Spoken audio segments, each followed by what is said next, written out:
ஆதியாகமம் 5ஆம் அதிகாரம். ஆதாமின் வம்ச வரலாறு. தேவன் மனுஷனை சிருஷ்டித்த நாளிலே அவனை தேவ சாயலாக உண்டாக்கினார்.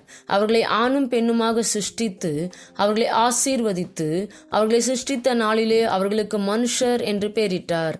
ஆதாம் 130 வயதான போது தன் சாயலாக தன் ரூபத்தின்படியே ஒரு குமாரனை பெற்று அவனுக்கு சேத் என்று பெயரிட்டான்.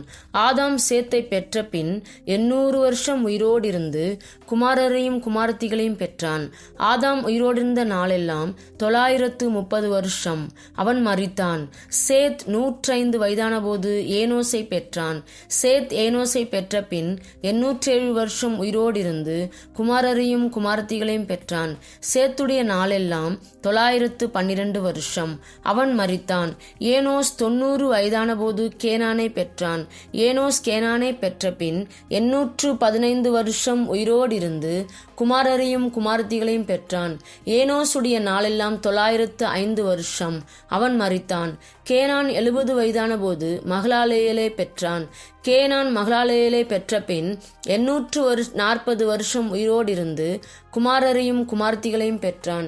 கேனானுடைய நாளெல்லாம் 910 வருஷம். அவன் மரித்தான். மகலாலேயல் 65 வயதான போது யாரேதை பெற்றான். மகலாலேயல் யாரேதை பெற்ற பின் 830 வருஷம் உயிரோடிருந்து குமாரரையும் குமாரத்திகளையும் பெற்றான். மகலாலேயுடைய நாளெல்லாம் 895 வருஷம். அவன் மரித்தான். யாரேத் 162 வயதான போது ஏனோக்கை பெற்றான். யாரேத் ஏனோக்கை பெற்ற பின் 800 வருஷம் உயிரோடிருந்து குமாரரையும் குமாரத்திகளையும் பெற்றான். யாரேதுடைய நாளெல்லாம் 962 வருஷம். அவன் மரித்தான்.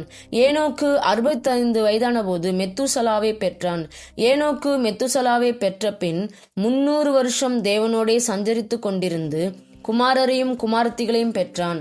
ஏனோக்குடைய நாளெல்லாம் 365 வருஷம். ஏனோக்கு தேவனோடே சஞ்சரித்து கொண்டிருக்கையில் காணப்படாமற் போனான். தேவன் அவனை எடுத்துக்கொண்டார். மெத்துசலா 187 வயதான போது லாமேக்கை பெற்றான். மெத்துசலா லாமேக்கை பெற்ற பின் 782 வருஷம் உயிரோடிருந்து குமாரரையும் குமாரத்திகளையும் பெற்றான். மெத்துசலாவுடைய நாளெல்லாம் 969 வருஷம். அவன் மரித்தான்.